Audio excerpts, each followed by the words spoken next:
I saw my first UFC in high school and fell in love with the sport instantly. I'd been a Taekwondo student since I was 10 and loved anything martial arts anyway. MMA was just the next logical step in my mind. I told my parents, and they searched until they found a dojo in our area that offered jiu-jitsu and kickboxing classes. I was 14 when I joined that gym. Around 16, I dropped Taekwondo altogether to focus on my grappling and boxing. I worked out religiously and waited until I was good enough to go pro.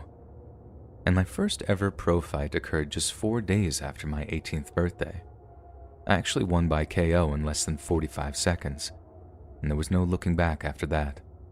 My future was in the UFC, and I was willing to do all I could to get there. My parents were always supportive, even allowing me to live at home rent-free. Their only rule was that I had to have a job just in case fighting didn't work out. I didn't mind it. Training and equipment didn't pay for itself after all. During the time my story takes place, I was a bouncer at a small music venue downtown. The club hosted mostly hip-hop and rap artists. The night the following happened, there had been a gang shooting the week before, and tensions in the community were high, and we had explicit orders to make sure things stayed safe. The guys working the door were always good about keeping weapons from getting through. As long as a guy was unarmed, I stood a 99% chance of winning a fight if it came down to it. But we tried our hardest to prevent things from getting that far. It was supposed to be a slow night, but a number of unforeseen things would turn it into a nightmare. The DJ we booked turned out to be more popular than we thought, and the club was packed early. To add to the problems, the owner had decided to sell $2 beers to make up for the low attendance. This led to a bunch of drunk kids. A few technical troubles on the DJ's end caused a late start, and this almost caused a riot. Thankfully, the problems were quickly worked out and the annoyed crowd appeared to be calming down. The mood was fairly chill for about an hour until the DJ took a short break. I was speaking to one of the guys at the door when a loud ruckus erupted from near the bar. I could see two guys swinging on each other. The bigger of the pair was losing until a few of his friends jumped in to help. The smaller guy was already down before I could reach them. He'd been kicked several times and was unconscious.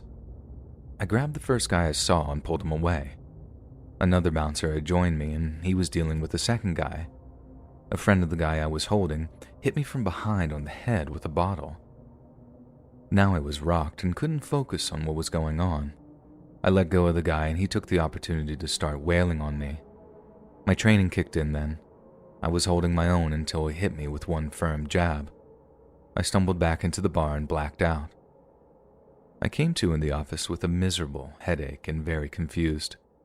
The paramedics arrived soon after. I tried to convince them I was okay, but they could tell that I wasn't. I was taken to the hospital where they found a small bleed in my brain.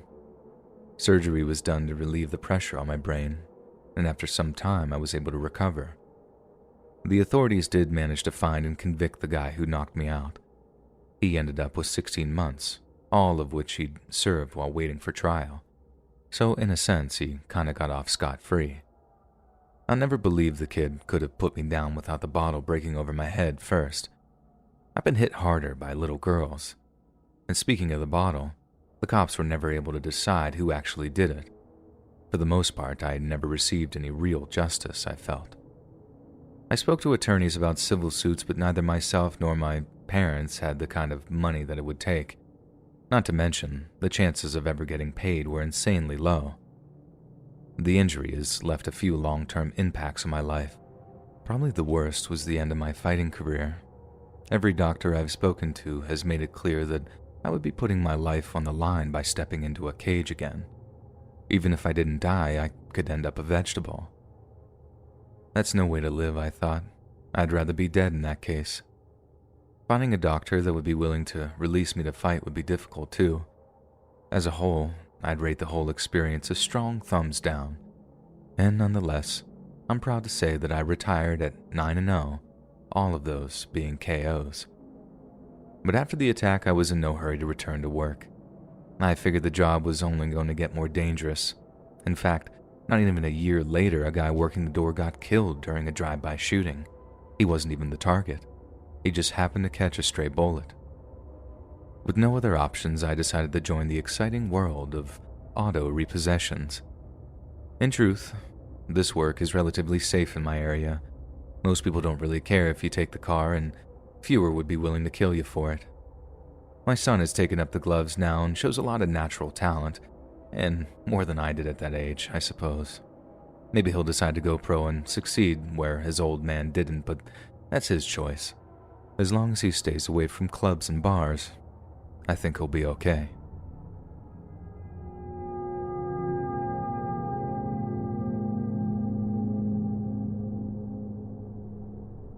When I met Wyatt, I was a shy 22-year-old bookworm. He was an outgoing, handsome, and fit jock that hopped from girl to girl. And why he was attracted to a bookish nerd like me, I'll never know. I was nearing the end of my time at the university and needed a large injection of cash. I've had jobs prior to bartending, but they'd never been so fast-paced and stressful. I wasn't sure if I was up to it, but my friend put in a good word for me with her boss. And this gave me that extra little bit of motivation I needed, since I hated letting down anyone who put their neck out for me. Wyatt could tell how nervous I was and used his charming wit and looks to put me at ease. Maybe he just wanted to get me in bed, I don't know. It made no difference. I took the job easier than I suspected, and I had him to thank for it. When he asked me out, I agreed without a second thought. Our time together may have been short, but I loved every second of it. I tell you all this personal stuff not to brag, but to give you some sense of how serious his death was to me when it came. If he remains the love of my life 22 years later, he had to have been the one. On the night I lost him, I'd been called in to cover for another girl who never showed. Wyatt was working the door. A line was already curving around the block when I arrived. The club was popular with locals and tourists alike. I can't remember a shift where the place wasn't packed to the rafters. He was doing his job as usual, checking IDs as patrons entered, when he heard an argument going on down the block. Another guy took his place while he went to check it out. About halfway through the line, he caught sight of a couple. The male was yelling at the female, accusing her of flirting. The girl yelled back and the man slapped her. This had to have pissed off Wyatt. Despite being a big and imposing football player, he'd been raised in a family with 3 sisters who he was very protective of. He hated men who mistreated women and wouldn't hesitate to step in whenever he witnessed it. It's selfish to say, but I wish he wouldn't have in this case. Witnesses said that after the man hit his girlfriend, Wyatt charged the guy and yanked him back so hard that he fell backwards onto the sidewalk. This is where Wyatt made his biggest mistake. He turned to the girl and asked her if she was okay. He also suggested that they call the police. During this discussion, his back was turned to the man. Said man got up from the sidewalk and drew a knife from his pocket. Several of those in line tried to warn Wyatt, but he reacted too late and was already stabbed twice before he had turned completely around. He managed to fight the man off, but he'd sustained an additional 2 wounds in the process. He ran for the door to get help. Bystanders said that he was already bleeding heavily when he reached the door. One employee tried to put pressure on the wounds while another called 911. While this was all happening, the assailant grabbed his girlfriend and dragged her off to their car where he made his getaway. Fortunately, some clubgoers got the plate number before the man drove off. I was so busy I didn't notice the panic going on at the door. When another employee came up to me and started yelling in my ear, I thought he was crazy. A short gap in the music gave me the chance to hear what he was saying. I dropped everything and ran for the door. We'd always kept our relationship quiet during work hours to prevent any complaints from the boss, but in this moment, none of that mattered. He was already beginning to fade in and out when the ambulance arrived. I wanted to go with them, but there'd be no one left to tend the bar, so I stayed. Had I known that would be the last time I'd see him alive, I would have gone. Damn the consequences. I cleaned up the best I could and went back to work, but in truth, I was only there in body. I couldn't think of anything but Wyatt. The strange thing is, I hadn't once considered the possibility he could die. The paramedics had been so calm, and I didn't think something like a little pocket knife could kill someone, especially someone as big and strong as Wyatt. The call came through around closing. I was cleaning up as fast as possible so I could get to the hospital. The look on the waitress's face was chilling. Her reluctance to tell me made me furious, and I began to panic, and this made her even more sheepish. I had to scream at her to get the truth. "They said he didn't make it out of surgery. I'm so sorry." Her words just hung in the air. I wanted to slap her. It was as if she defamed my mother. I didn't want to believe it. I stormed out and raced to the hospital, and no matter who I asked, no one could tell me anything. Then I ran into Nick, the club's owner. His face said everything, and I collapsed to the floor and cried until I had no tears left to shed. Rather than mourn as I should have, I focused all my energy into making sure the garbage that killed him was convicted. Thanks to those patrons, he was arrested quickly. The wait for the trial seemed to be an eternity. In that time, I'd graduated and moved to Denver for work. I returned for the trial and sat through each and every day of it. We figured since the guy had a lot of prior convictions, life was a certainty. The guy's lawyer claimed self-defense, saying he was scared for his life because Wyatt was so much bigger than him.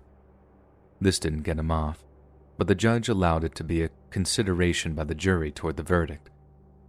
The short of it was that the loser got 25 years instead of the hoped-for life. I was livid, but there was nothing I could do. This was the point at which Wyatt's death hit me head-on. I'll just say the road was long and painful. It's not something I'd like to relive. Once I was finally able to get my act straight, I focused on my future. Everything after that has led me here. It's the anniversary of Wyatt's death tomorrow, so I thought that I'd mark it by sharing the story with everyone. Perhaps it will serve as a wake-up call. I hope if you have someone special, you are allowed a long and happy time together. Life is shorter than we realize. A surplus of time is a luxury none of us have. Don't waste the little you've been given by not sharing your love with others.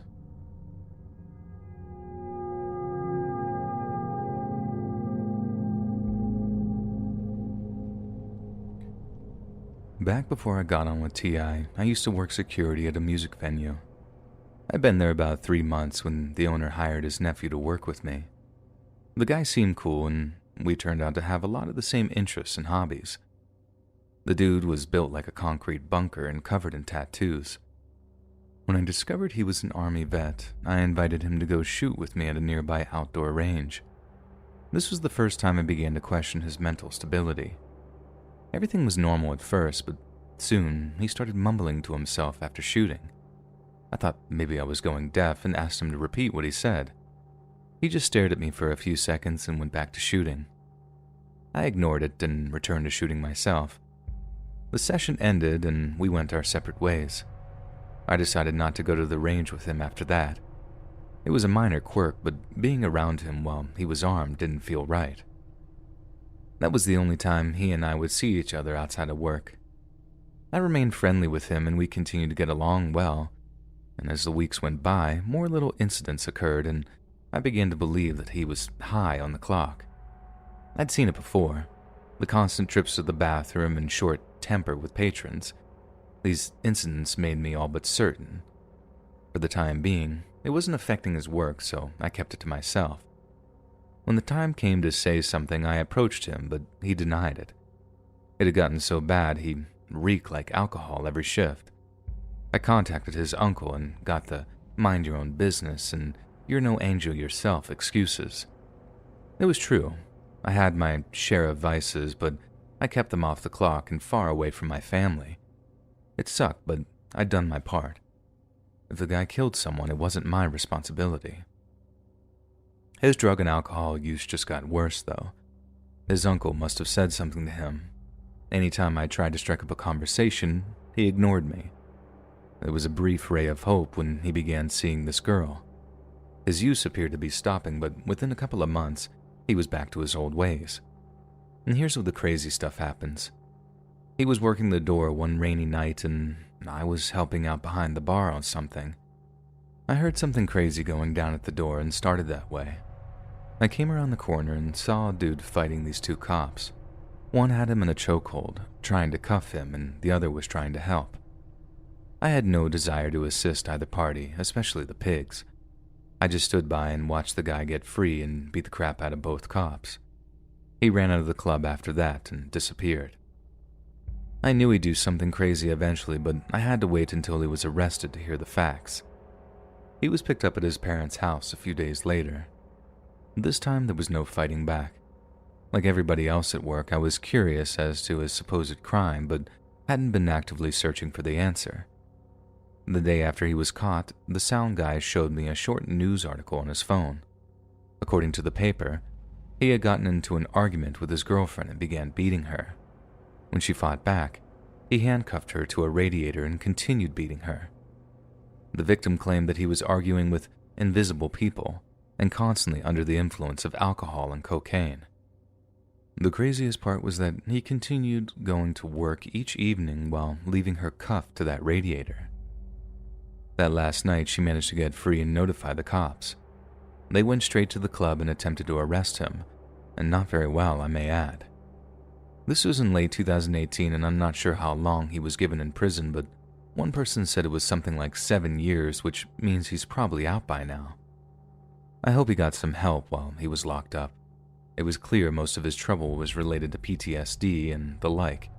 The drugs were probably a way to deal with it, but they just made his problems worse. Like I said, most of the time he was a cool dude. I'm sure he would have made out well had he not been subjected to all that terrible stuff. Don't misconstrue my meaning here either. I greatly respect veterans and their willingness to sacrifice their minds and bodies to do what they believe to be right. I wish we continued to invest in them after their service is over. We owe it to them. I'll stop the rant there and wrap things up. Despite the terrible thing he did, I hope the guy's been able to get clean and put his life back together. The same goes for his victim. There's no way she deserved what she got, and that's it for me. If I happen to hear anything new or interesting, I'll post an update. And I hope all of you are doing well and everyone's families have been reunited. Good luck out there, and stay safe.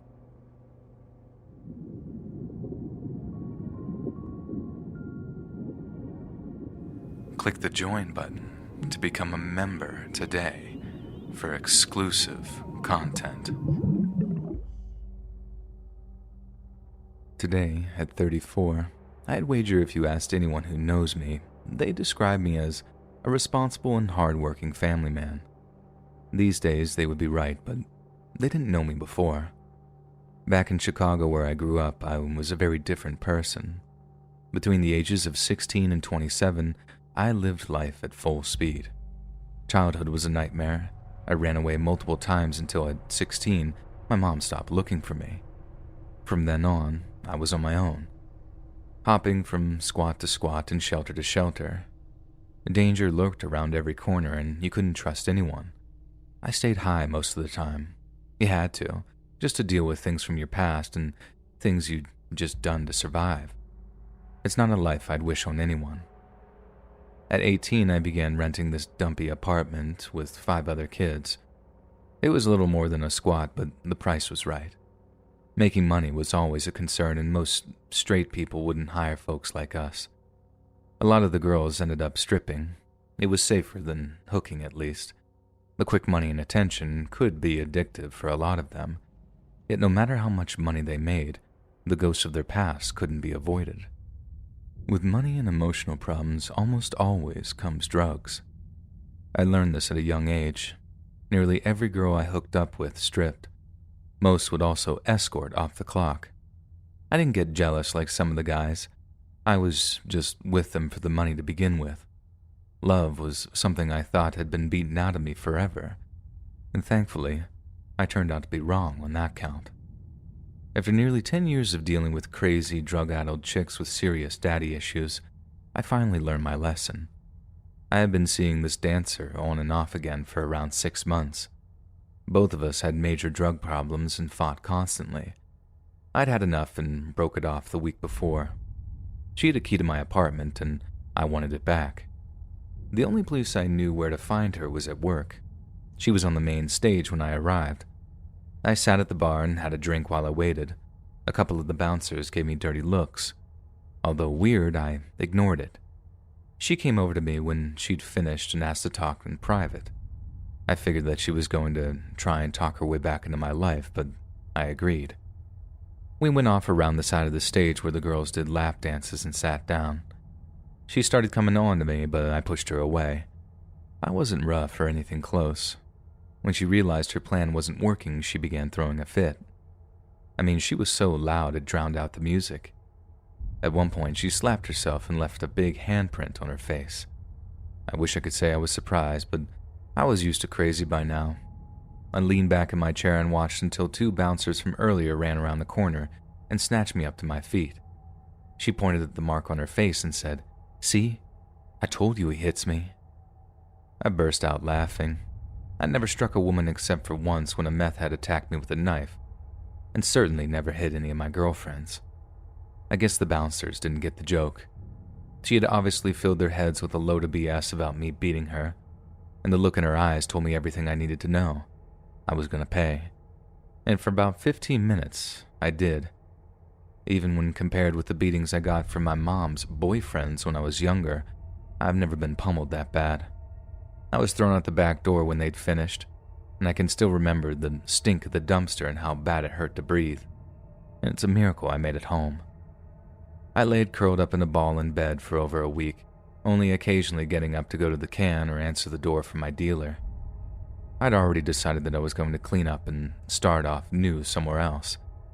I only stayed on the pills because of the pain, but once I'd healed up enough, I even quit with those. I'd initially tried to go cold turkey, but that wasn't happening. I had the number of a friend who worked at an inpatient treatment facility and he got me in. 30 days later, I walked out a new man. It was the first day I'd seen the streets as a sober man since I was 13. My options were endless now.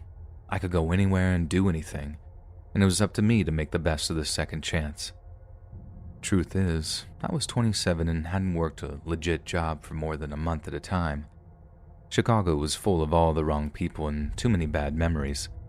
I hopped on a bus to Florida and never looked back. When I arrived in Miami, I walked from construction site to construction site. I begged for any job, no matter how small. I did eventually find someone who gave me a chance. For almost 9 months, I'd show up and clean and do anything I was asked to do. My hard work paid off, and I was hired on full-time in the office. The boss must have seen something in me that I'd never seen in myself. My boss, Sam, turned out to have a daughter. She'd come up to the site on occasion to see her dad. I'd never seen a more beautiful girl in my life, but the chance of her and I ever being anything was unfathomable. There was no way I was going to risk the position I'd carved out for myself, regardless of how insignificant it may have been. I kept my head down and did my job. It turned out, she and her dad had a different plan. Sam began dropping hints that Linda, not her real name, was divorced. She started coming up to the office a lot more and even introduced me to her son. I wanted this all to be real, but I was terrified. I guess she got tired of waiting and asked me over for dinner. After a year in living in what amounted to be a closet alone, I accepted. That night was an entirely new experience. I was amazed at her and her son's relationship. I'm ashamed to admit this, but I cried when I got back to my place. Seeing what I'd missed as a child was heartbreaking. Things took a nice gradual course after that first date. I assumed Linda would bail as soon as she had heard about my past, but she stuck beside me. We dated a further year before getting married, and naturally, Sam was my best man. We've since had a daughter and hope to have one more child. It's been a steep learning curve when it comes to family, but like most other things, Sam has been a great help. I owe him everything and more. He's given me all the things I didn't have growing up. He's the nearest thing to a father I could have ever had. If I could go back in time and erase all the bad things that's happened to me, including that horrible beating, I wouldn't do it. That night brought me to where I am today, and no money or fortune in the world could convince me to ever give this up.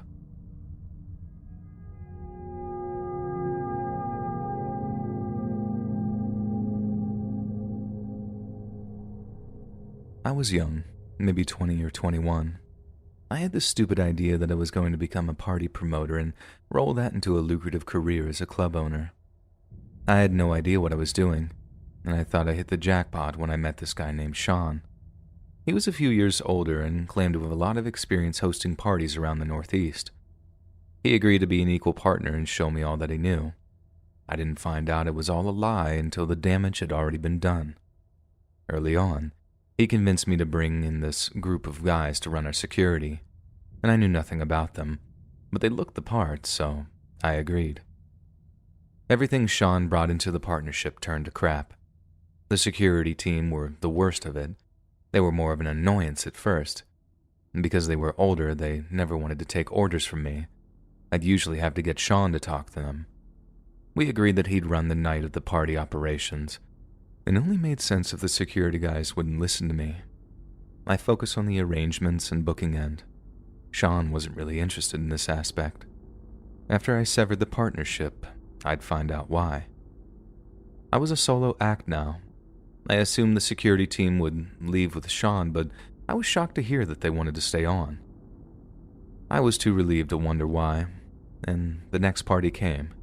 Any questions I may have had, they were eager to answer. I was beginning to think that I misjudged them. Things looked like they were going to be just fine without Sean. One small thing bothered me, though.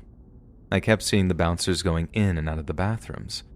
Sometimes it would be 5 or more times an hour. Had it been one guy, I may have assumed that he was suffering from some sort of condition or issue that night. It wasn't, though. I finally got a free moment and followed one of them into the restroom. In the wide open area near the sinks, he was doing a drug deal with a couple of the party attendees, and I was furious. I'm no anti-drug person.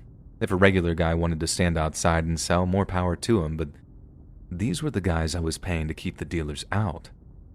I ran up to him and asked him what the hell he was doing, and he just stared at me with this clueless, shocked expression. I asked again, and he said that it had been okayed by his boss. I told him he was fired, and I stomped out to find Carlos, the head of the security team. I assumed that's who he meant by boss. I found Carlos at the entrance and asked him to join me in the office. I closed the door behind us and asked for an explanation. He didn't even try to hide it. I was informed that all the money Sean had put into the company came from him.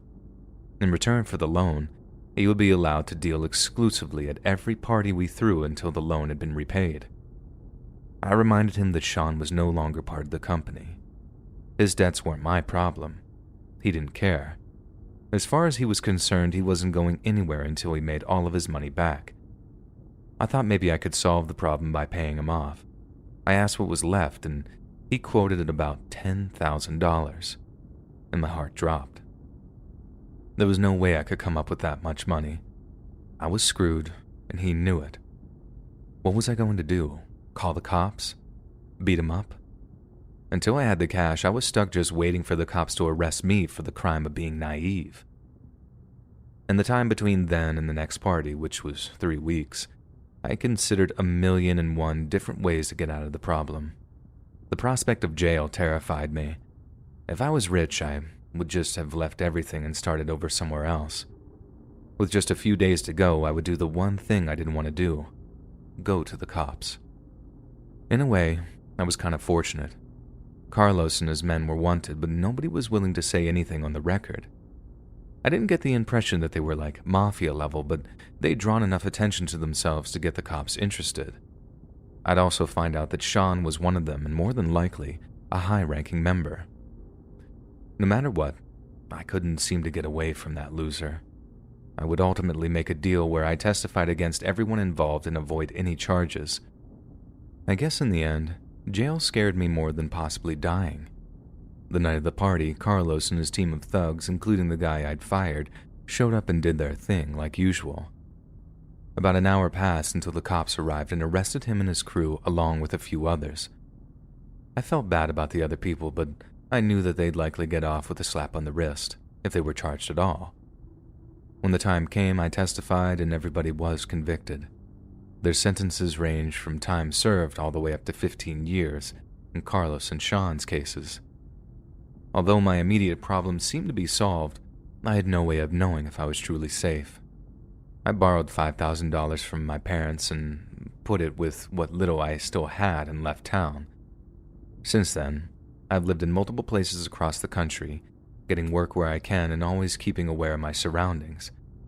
It's been almost a decade since, and the constant moving and looking over my shoulder has come to an end. For all I know, I've done all this for nothing, and the last 10 years have been wasted. This in mind, I've decided to finally stop and put down roots. I won't say where, but I will say it's peaceful and an inviting place.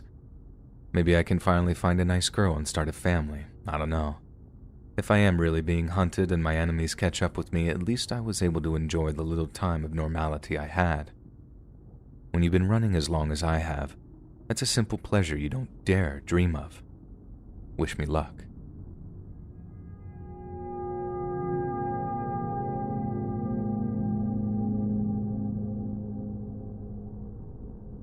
Around 2019, I moved to Phoenix to be with my girl. I got hired as a bartender at a sports bar not long after arriving. Things didn't work out with my girlfriend, so I moved in with one of the bouncers. I'll call him Mercer for the sake of his privacy. Before I met Mercer, he'd been some special forces guy in the Marines. Several deployments later, he decided not to re-enlist. He'd worked at the bar ever since then. To make extra money, he would provide personal security for important people in the area. Most of the city's sports figures and business owners knew him and liked him. His work ethic was like I'd never seen before. I'd train with him occasionally, and he never once joked around or gave any less than 100%. I'd been living with him for about a year when he had a life-altering incident. He accepted a gig guarding a pro football player for his trip back home for New Year's. It was supposed to be a routine trip, 3 days in Atlanta and a quick flight back. I spoke to him the night that they arrived. He was relaxed and confident as usual. There was no indication of the terrible thing that was to come. The second night in Atlanta was New Year's Eve. His client had plans to meet with some friends at a club. Mercer and his guys went along, of course. They arrived at about 10:30 and were immediately led to the VIP section where his friends were waiting. A few other groups were also in VIP, but they were too involved in their own celebrations to notice his client. The client's friends had a few girls with them, and as midnight got closer, they became increasingly intoxicated. Mercer was getting more and more annoyed at their behavior. He brought this up with his client, and the athlete agreed that they should be sent away. Mercer was in the process of doing just this when a nearby VIP customer approached the group and became aggressive towards the athlete. The situation quickly grew chaotic. Mercer was attempting to get rid of the loud and annoying women and watch the angry VIP customer at the same time. He turned away for a moment, and when he turned back, the man was pointing a gun at his client. I guess his soldier instincts kicked in. He put himself between the gun and his client and took 2 shots to the chest before his guys could tackle and disarm the shooter. Mercer was rushed to the hospital and spent the next 2 days in and out of surgery. The bullets had done some major internal damage. One had nicked his spine, leaving him paralyzed from the waist down. Fortunately, his client was so grateful that he's taken care of all the medical bills.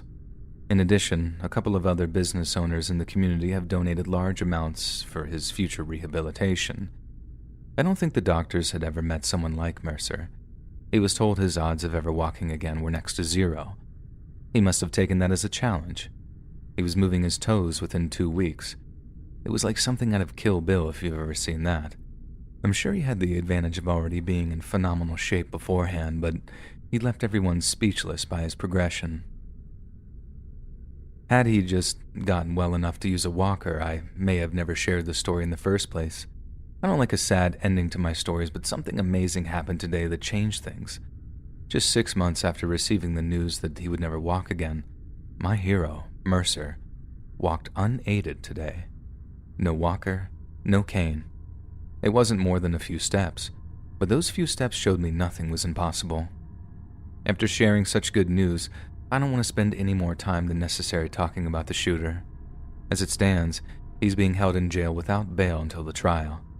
I know for sure that he's facing at least 2 charges of attempted murder. There's probably more that I don't know about, and he'll probably take a plea to avoid life because in the end, people like him are cowards. There's probably some jealousy in there too. Since things with Mercer are going so well, I don't think I'll write any future additions to the story. He's moved on, and so should we. And take his example to heart and never let anyone tell you that you can't achieve something. Mercer told me this once, and I can't think of anyone it applies to more. The only time you're guaranteed to fail is not to try at all. In my opinion, no truer words have ever been spoken.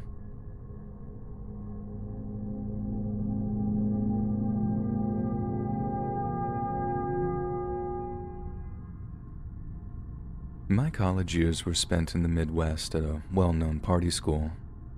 My last year there, I began dating a lacrosse player. He was the stereotypical rough and tough bruiser while also being a very smart and kind individual. That was, until we got drunk. He was never abusive towards me, but any man within eyesight was fair game. I told him I didn't like him when he was like that, and he did his best not to go overboard when I was around. He had been doing very well until the Christmas break came around. The night before everyone usually went home, a bunch of us got together and went bar hopping. Less than an hour at the first place, we all headed for our favorite spot of ours. Steve, who we'll call the guy for the remainder of the story, had a run-in with one of the bouncers in the past, but everyone, including him, believed that all to be over. He and his fellow doormen let us in without a cross word or look. Our group splintered off and did their own thing. Steve and another boy from the lacrosse team grabbed a pool table, and I joined a few girls at a table across the room. I left them to have fun and did the same with my group. Hours passed, and the bar was getting packed. Between the noise of the crowd and the music, I didn't take notice of a fight that had broken out in the back. At some point, the guy who had been playing pool with Steve plunged through a mass of people and yelled in my ear. Steve had gotten into a fight with an unknown guy. Now, the bouncers were outside beating him up. He and I struggled back through the crowd until we reached a side door. The two of us burst out of the door. To my right, I saw a pair of big guys kicking another guy on the ground. The guy on the ground wasn't moving. I assumed it was Steve, and I rushed over. The bouncers, one of which was the guy who didn't like Steve, continued kicking him until I told them that I had called 911. The bouncer, with the grudge, spit on Steve as he and his partner swaggered reluctantly away. I checked his pulse, and he was still breathing, but barely. I rode with him in the ambulance to the hospital. The paramedics were honest enough to say that he had about a 50-50 chance of living. For the remainder of that night, I wildly vacillated between utter fear and rage. I would have killed those guys with my bare hands if I could have. It was just after dawn when the doctors let me know that he was going to recover, but it was far from a complete recovery. He was never the same after that night. He never played any sports again, and his amazing mind had been greatly diminished. Seeing him now, you would never guess how bright his future once was. My discussion with the cops didn't go very well. It was clear to me that they believed the bouncer's version of events. Steve couldn't speak for himself, and his teammate wasn't much help despite seeing almost the entire exchange. When I found out the bouncers weren't being charged, I was beyond livid. A large group of students, myself among them, demanded the bar owner fire them, but he chose to side with the bouncers. There wasn't anything more that we could do after that except not go there anymore. Their college business dropped off sharply until they rebranded for a new clientele. And from what I've heard in the years since, the place has become so violent, only bikers and criminals really go there. I don't know if the bouncers responsible for Steve's awful beating still work there, but if there's any justice in the world, they'll mess with the wrong people and end up getting a life-altering beating of their own.